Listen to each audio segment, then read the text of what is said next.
boleh nambah pertanyaannya ya? Boleh. Artinya bahasa Arab ini kan tadi sudah disampaikan bahwa bahasa Arab yang memiliki keunikan tersendiri, baik dari pelafalan, penulisan, kemudian ada tingkat-tingkat kesulitan tersendiri. Apakah belajar bahasa Arab butuh waktu yang lama? Seharusnya tidak sih. Seharusnya tidak. Enggak, seharusnya tidak.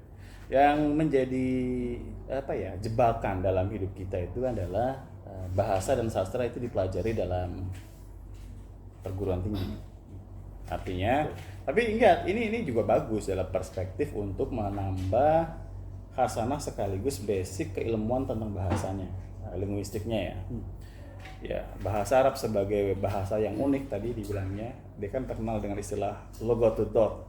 Karena huruf dot ini adalah huruf yang paling spesifik. Makanya logatud dot, bahasa dot ini adalah yang menjadi ikon, huruf ikonnya bahasa Arab. Karena di pelafalan atau penuturan bahasa asing lain tidak ada. Huruf ini adalah ciri khas ya. Bahkan ketika saya teringat begitu karena kita bahasa dengan bahasa Al-Quran ya. Iya betul. Jadi cara pembacaan ketika tadi menyinggung huruf dot gitu. Jadi ketika tidak bisa orang susah nyebut huruf dot gitu, boleh huruf sin gitu ya. Bahkan katanya masih susah juga ada yang hanya bisa dot itu jadi zai gitu. Dibikin agak lebih mudah gitu supaya nggak terlalu membebani mungkin ya. Ya tapi itulah makanya Indonesia tuh kerennya apa? Mereka adalah penutur terbaik di bahasa apapun. Salah satunya adalah juara MTQ Indonesia. Orang Arab kalah. Nah, artinya ya saya menyadari bahwasanya dari semua keunggulan-keunggulan itu seharusnya orang tidak perlu bingung bahwasanya belajar bahasa Arab itu membutuhkan waktu yang lama, enggak sebenarnya. Kalau saya malah menyadari begini, bahasa asing itu sebenarnya polanya sama.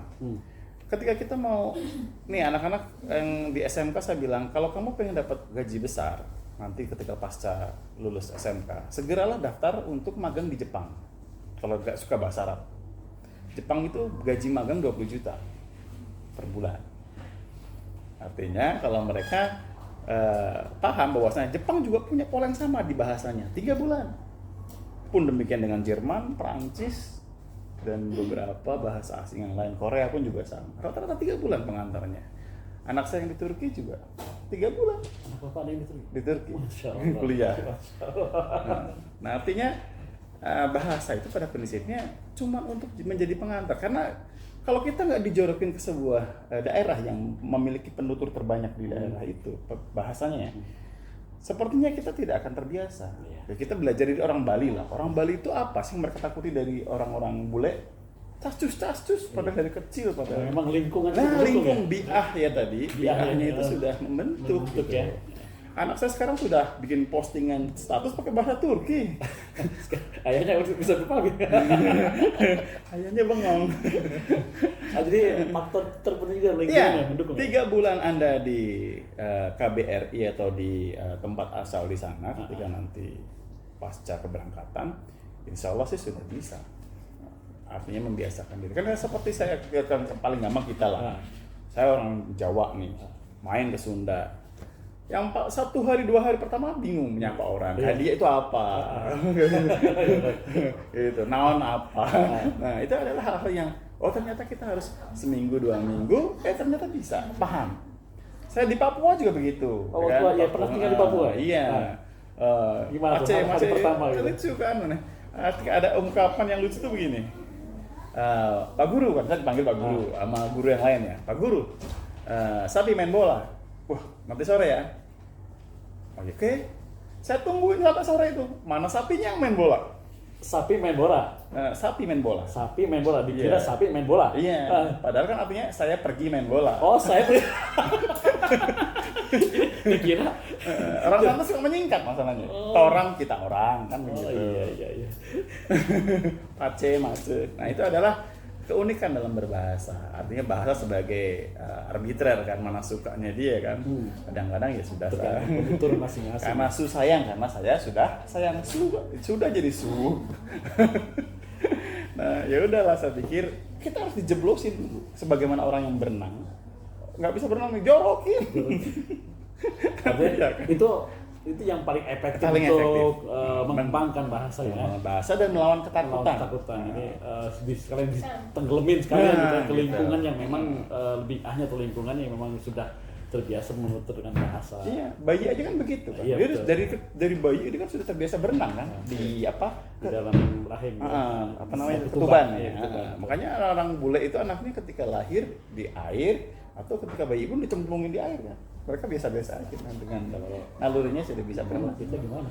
Kita tuh Pak, banyak ketakutan itu menghambat Indonesia nggak maju-maju kadang-kadang.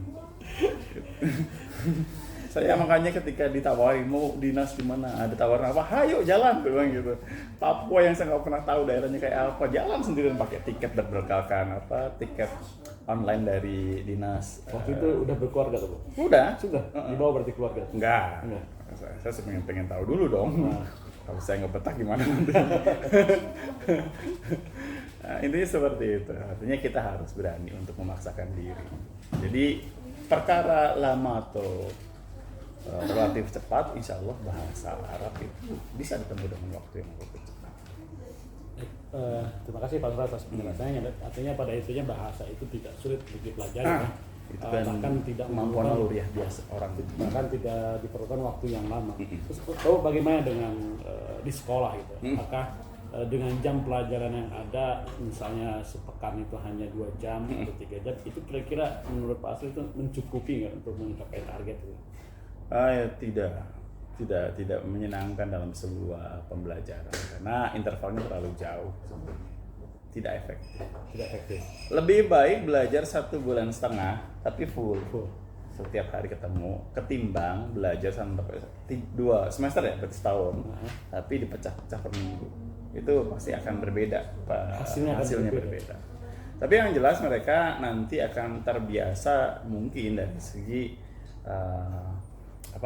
ta'aruf dan apa namanya itu ya tahiyatnya ya. Jadi kalau sudah di sabahul khair mereka sudah langsung tektokknya, oh sabahun nur, kaifa haluk, alhamdulillah lihat. Nanti sudah tektoknya terbiasa. Terus nanti naik nambah mufradat, nambah ini akan terbiasa. Tapi emang akan berbeda ya tadi ya. Tentunya akan lebih efektif kalau pembelajaran di sekolah juga kalau misalkan difokuskan misalnya 3 bulan gitu. Udah pokoknya fokus 3 bulan gitu kan. Ini dibandingkan dengan selama 2 semester dengan hanya jam pelajaran yang 2 jam. Atau di sini berapa jam? 2 jam. 2 jam. Berarti 2 kali 40 menit atau 2 kali 45 ya. 40 menit, berarti 90 menit ya. 90 menit. 90 menit dalam 1 pekan. Dan ini memang tidak cukup ya. Kalau secara idealisme. Idealisme.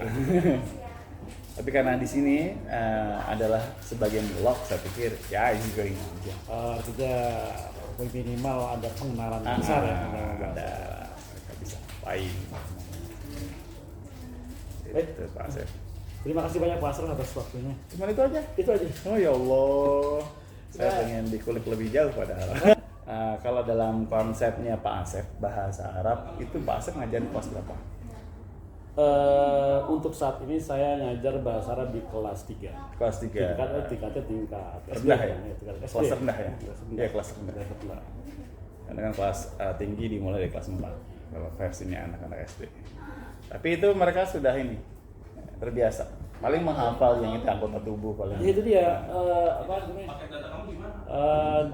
Buku yang digunakan di SD pun variatif ya. Variatif Pak. Jadi maksudnya bagi saya belum begitu mengena terhadap anak-anak terutama di kelas 1, kelas 2, kelas 3.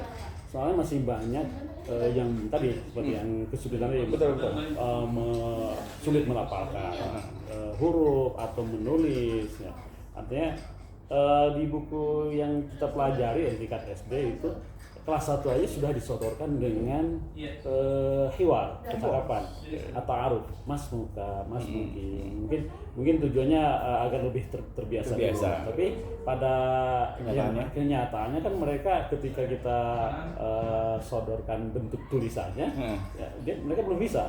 Harus dibantu dengan apa? Simbol-simbol atau apalah ya, atau tulisan Latinnya. Literasi. Jadi memang media pembelajarannya juga buku ajar, bahan ajarnya langsung ke praktek seperti itu. Jadi ya, kalau melihat dari sifat dari bahasa itu sendiri kan memang di awal kita harus sering dengar aja. Iya. Ya, perkara nanti dia bisa menuliskannya nanti itu kemampuan yang lebih spesifik. Iya itu. Karena kita mempunyai pengalaman untuk bisa menulis itu kan ternyata tidak di kelas 1, 2, 3 kan, agak panjang itu prosesnya. Saya pikir memang harus banyak suruh dengerin, kalau untuk kelas rendah suruh ngomong aja dulu. Ya mau paham enggak, yang penting mereka terbiasa dulu. Nah karena kan anaknya Raffi Ahmad si Cipung aja itu diajarin sama pengasuhnya Bu Susri ini kita bilang itu diajarin bahasa Inggris dengan konsep-konsep yang ringan, dia ngerti dengan bilingualnya itu. Jadi kenapa enggak bahasanya ya. Saya namanya hobinya dengan dunia multimedia dan tiba-tiba kalau disuruh matematika jeblok saya. Atau apa kan gitu, artinya tidak bisa dengan kekuatan yang lebih karena ada tadi motivasi kan. Apa pentingnya buat saya? Kalau Vicky Naki mungkin karena dia akan menjadi YouTuber, akan banyak mengenal orang, bahkan prank gitu ya dalam perspektif bikin videonya, dia akan punya peluang. Berarti itu harus banyak bahasa yang dia kuasai. Ya, gitu. Kembali ke motivasi kita ya. Betul. Jadi Pak Asep itu dari SD? Dari kapan maksudnya ngajar SD itu? Ngajar SD itu saya mulai tahun 2014. 2014, artinya udah 9 tahun ya? Hampir 9 tahun. Selalu suka dukanya apa sih? Suka duka ngajar ya? Kalau anak kelas rendah itu? Iya, kalau kelas rendah Masya Allah. Ya namanya masih harus sabar. Umur 6 tahun. Ya kita nggak bisa kita omelin sedikit juga nggak bisa ya pokoknya. Mudi mereka tuh. Mudi tuh. Iya, labil. Oh iya, emosinya. Nggak bisa. Mau kita tegur, ya manut saat itu doang 2 menit atau kurang dari 1 menit mereka udah ganti itu dah. Iya. Ya kita harus katakan dunia ya sebetulnya fitrahnya ya. Iya betul. Tapi Pak Asep memang itu dari dulu ngajari bahasa Arab aja. Saya pernah ngajar bahasa Arab, saat ini juga di sejarah Islam, sebelumnya Quran hadis. Pernah jadi wali kelas. Kalau jadi khotib pernah Pak? Kalau khotib paling khotib Jumat. Iya khotib Jumat. Iya. Penghulu belum. Belum ada yang mau saya nikah. Iya. Seenggaknya itu modal besar. Di usia Pak Afif sudah punya pencapaian itu. Pengen itu apa? Jalan ke luar negeri gitu Pak? Siapa yang nggak mau? Tapi emang saya dulu sempat ini Pak, aktif di travel. Saya pernah di travel haji dan umroh. Kemampuan ketika kita bawa jemaah umroh ya lagi-lagi ya memang kemampuan kita berkomunikasi dengan bahasa Arab itu ya harus baik ya, terutama menguasai dialek setempat yang berbeda ya. Kalau kita kan terbiasa istilahnya bahasa fusah gitu kan, bahasa fusah ini selalu. Kalau orang Arab itu kan amiyah kan. Itu tadi ya dari awal kita sampaikan ada ahwah, ada gahwah, ada kohwah ya. Kalau kita tidak mempelajari dialek setempat, ini berkaitan dengan budaya ya, bahasa itu kan.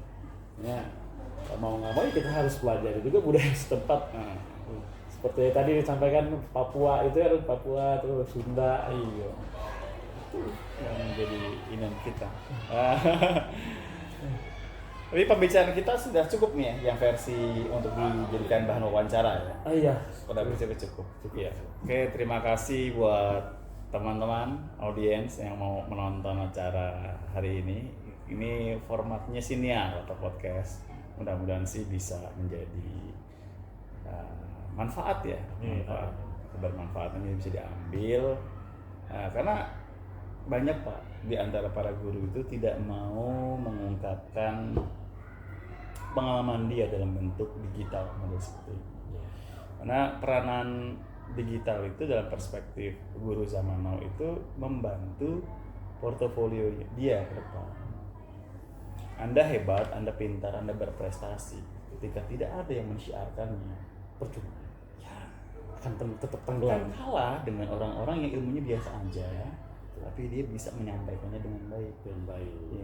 Ya kalau saya nanti pengen buka kartu siapa dosen-dosen saya dulu yang dalam tanda kutip dia pintar, tapi nggak bisa untuk memintarkan kita itu ada. Jadi Dan itu nggak 1-2. Jadi dia tidak bisa mentransfer ilmunya dengan itu. Ada kan model begitu? Ada, betul. Saya alami itu. Ada seperti itu. Nah, kami itu di sini di Perpus kenapa terbiasa dengan menggunakan kamera untuk penyampaian pesan ataupun ide, konten, gagasan, itu membuat anak-anak harus terbiasa.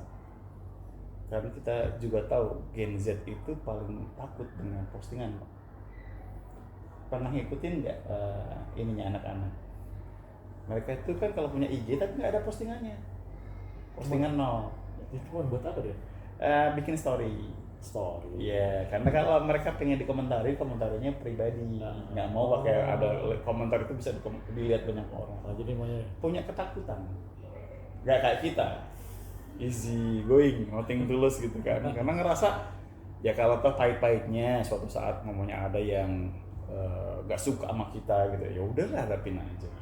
Iya kan, seenggaknya kan kita sudah punya catatan, kita pernah posting yang baik-baik di dunia maya. Kalau memang ada yang salah-salah ya nanti akan diperbaiki. Waktu yang akan menyembuhkan sendiri. kembali lagi ke apa manusia kan memang istilahnya al-insan makhluk khata' wa nisyan ya, kan gitu. Ya kita harus tahu pola-pola itu. Gitu ya. Terima kasih Pak Asep sudah berkunjung ke Perpus. Silakan sambil nikmati. Kita akan tutup dengan sama-sama bilang salam literasi. Kita akan ketemu lagi dalam video-video berikutnya. Salam literasi.